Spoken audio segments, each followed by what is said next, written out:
Hello everyone. Thank you so much for coming to help us conduct this experiment today.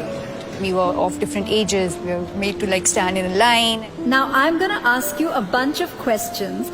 If your answer is a yes, step forward. If it's a no, please step back. Here goes. Ready? Did you learn how to ride a bicycle before the age of 10? Did you learn music in school? Did you take any lessons in sports? And no, video games are not a sport, even if it has the word game in it. Did you learn how to iron your clothes while still in school? Take a step forward. If not, take a step back. If you can make tea or breakfast, not just for yourselves, please step forward. If not, take a step back.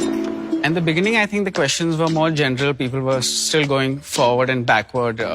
Questions like, it was funny to see the cooking question. There were a lot of men who went ahead and there were women who were going behind.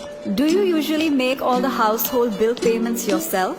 Do you know the circle rate in your area? Do you know the price of gold today? Do you know the exact breakup of your salary? As the questions unfolded, the stark difference came out visibly. Do you know the details of the financial documents you're asked to sign? Have you bought a vehicle in your own name without consulting anybody? Have you bought insurance policies unassisted? Do you watch or follow the budget? You think you're doing okay, but then you're like, okay, these are kind of important things that I don't look at. Do you manage your own finances and earnings unassisted?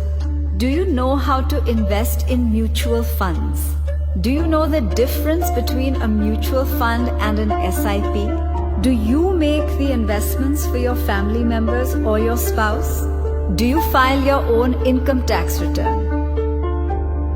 Now everyone who's in front, could you please turn around and look behind you?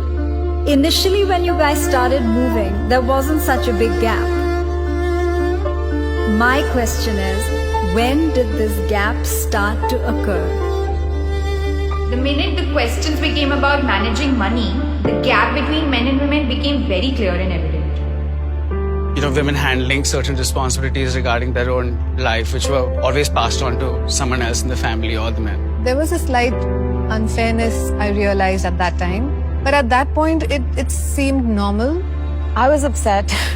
I wanted to be at the front of the line. It's like, why don't I know this? Why am I not confident enough to say, yes, I am able to understand this? It was quite an eye-opener for me because I always depended on the men of the family to take care of my investments and, plan my future. I felt that obviously men are more into it than women. So eventually I did expect the gap to be there. Over the years growing up, there were certain very traditionally masculine tropes that were assigned for him and certain traditionally feminine tropes that were assigned for me. For women, it's practically debarred to learn to know and to focus on money. I wish I had known from the beginning of my childhood and kind of thought about that I would be doing so much better. Just actionable measures is what we want really.